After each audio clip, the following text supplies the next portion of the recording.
More than 75 million Americans currently rely on Social Security benefits. Some of them are retirees, others are disabled, some are widows, widowers, and children. The main fact is here we have millions of Americans relying on Social Security benefits, and right now, without congressional action within the next few years, by law, these benefits have to be cut by right around 25%. This would be absolutely devastating for the millions of Americans. Again, 75 plus million Americans, with more Americans becoming eligible for Social Security every single day. So in today's video, we're going to be covering one new idea that is now being pushed, some bipartisan momentum finally out of Congress that could actually solve this whole issue and prevent these cuts from taking place.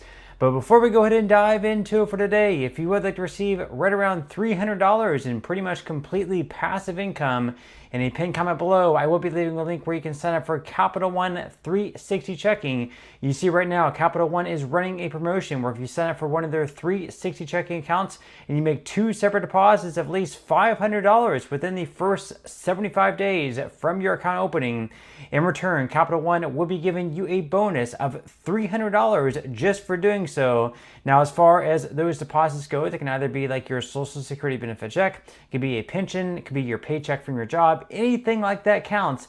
And in return, I may also be eligible for a commission as well, which of course I would greatly appreciate you supporting my channel.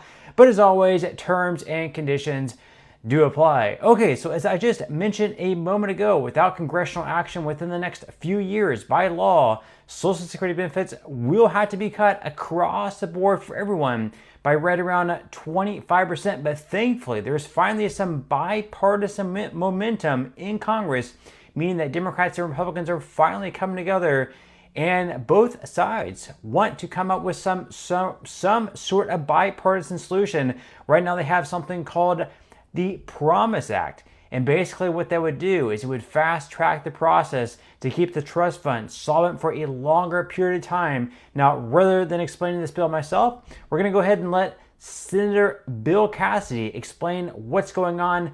Let's go ahead and watch. Mr. President, I've been working on Social Security now 8 years. Why?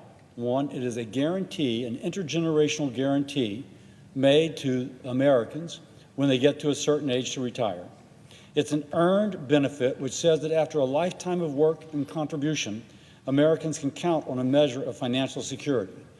Today, more than 75 million Americans rely on Social Security. Most are retired workers. Many are disabled. Others are widows or widowers and children. Now, let's just set the context.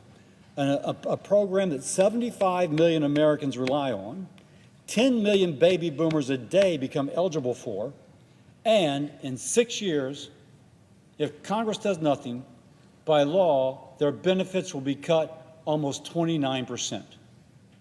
So let's just say that once more. If Congress does nothing in 6 years by law, benefits going to 75 million Americans and more at that time will be cut by almost 29%. We've known this is coming. It's because there's been a continued drawdown for the Social Security Trust Fund. By law, Social Security cannot pay out more than it receives. Currently, it is receiving money from payroll taxes, but also from the trust fund. When the trust fund goes belly up in 6 years, and the only income is that which current workers are paying, then the amount going out has to fall, and it will fall 28.5% if we wait until then to fix things. I'm pleased to say, though, that there's now momentum on both sides, Republicans and Democrats, to find a solution and to preserve benefits for those who have spent their lifetimes earning them. By the way, people ask, how is Social Security going bankrupt? I've been paying into it my whole life. Everybody I know has been paying into it their whole life. So why is it going bankrupt now? I point out to people that when Social Security came along, I don't know, there was like 5 kids per family. And now there's like 2 kids per family. And when Social Security was first enacted, you didn't get benefits till you're 65, but the average age of death was 62. Now, people live until they're 82, and they're getting their hips replaced when they're 75 to go bungee jumping in New Zealand. So the point being is that people are living far longer, and they're living more actively, And as a result of that, we are drawing down that trust fund. So my Democratic colleague from Illinois, Dick Durbin, he and I just introduced the Promise Act along with a group of colleagues, Republican and Democrat. And the Promise Act sets up a process.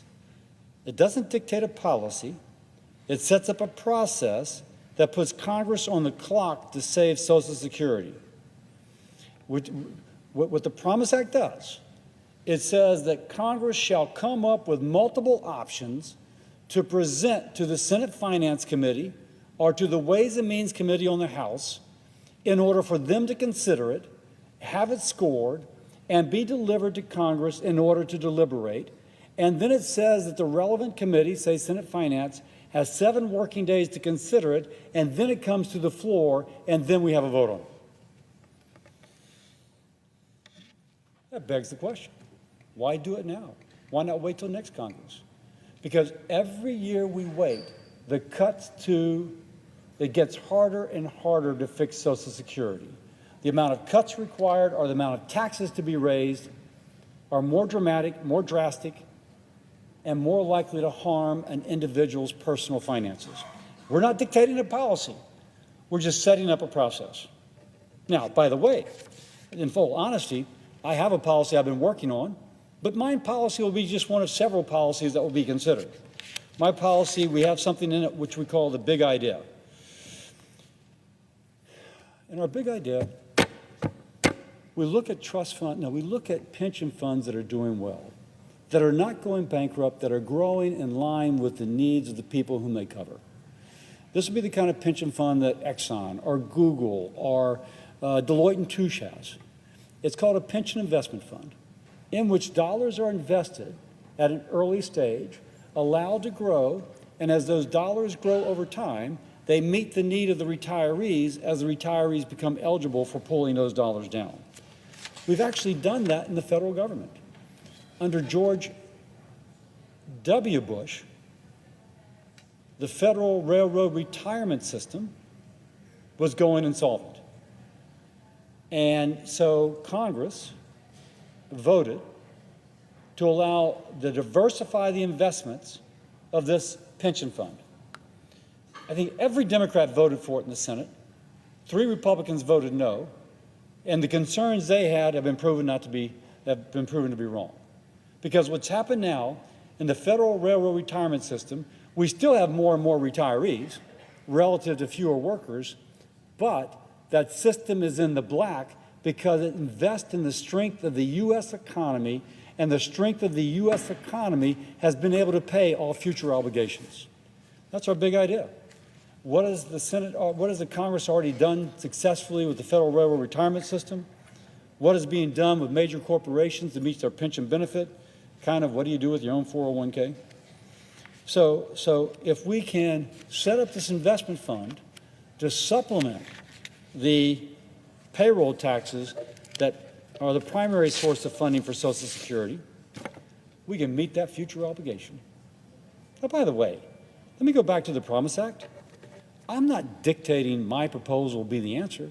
We're dictating a process that can be considered so that any proposal can be brought up. The presiding officer has a proposal with Senator Warren. His proposal can come up. And so it might be his proposal, or more likely it's going to be some sort of amalgamation. But the only option that should not be an option is to do nothing.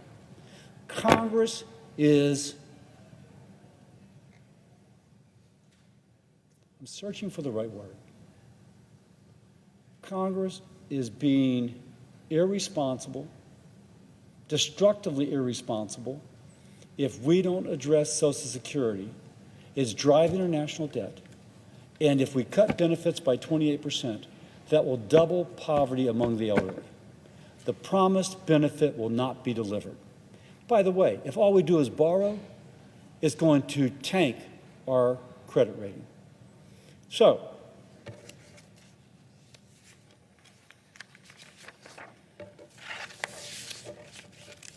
by the way, going back to my particular plan, folks say, well, what if the stock market goes down?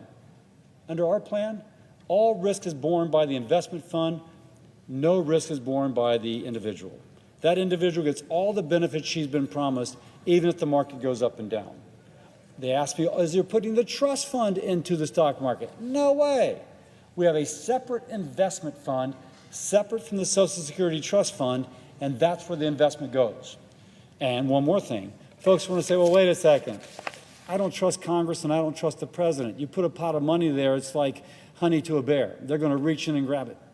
We have guardrails all over the place, including an annual audit of how the money is invested and how the money is spent or not spent. And that audit is put online so the American people can keep track of what's happening with their trust fund. I will finish by saying this, Mr. President. I like my plan. I think it's a good plan. I think it's going to make it a lot easier to address the problem. But the Promise Act is not about my plan. The Promise Act, which Dick Durbin and I introduced, is only setting up a process by which Congress is forced to take action before it gets any worse. My proposal may be the one considered. It may be the presiding officers. It may be somebody else's. The only option that should not be taken is the option of doing nothing. We need to do something. With that, I yield. Thank you. Okay, so once again, that is Senator Bill Cassidy. Now, he is not going to be around in Congress after this year in 2026. He was actually primaried by another Republican, so he's not going to be with us in Congress next year in 2027. So if they do not get it passed by the end of this year, let's hope that, other Republicans and perhaps other Democrats can also begin to push this bill, because let's face it, we've talked about this whole issue on this channel so many times, but I think it's just that important. That's why we discuss it so many times on this channel, because let's face it, we cannot withstand a 25% benefit cut across the board. Sure, maybe some people are going to be just fine, but others receiving Social Security, a lot of folks, unfortunately, that is what they're all receiving as far as their retirement benefits go. They don't have like a 401k or IRA to fall back on or other savings. They're completely reliant, or mostly reliant at least, on their Social Security. So if you're going to cut their benefits by 25%, that's going to bring a lot of pain to a lot of individuals and families. But with that said, leave your thoughts and comments below. What do you think about the Promise Act? Do you think this is something that could actually pass? Are you in support of it, or are you against it? Leave your thoughts and comments below. But that's all I have for today's video. And as always, I will see you in the next one.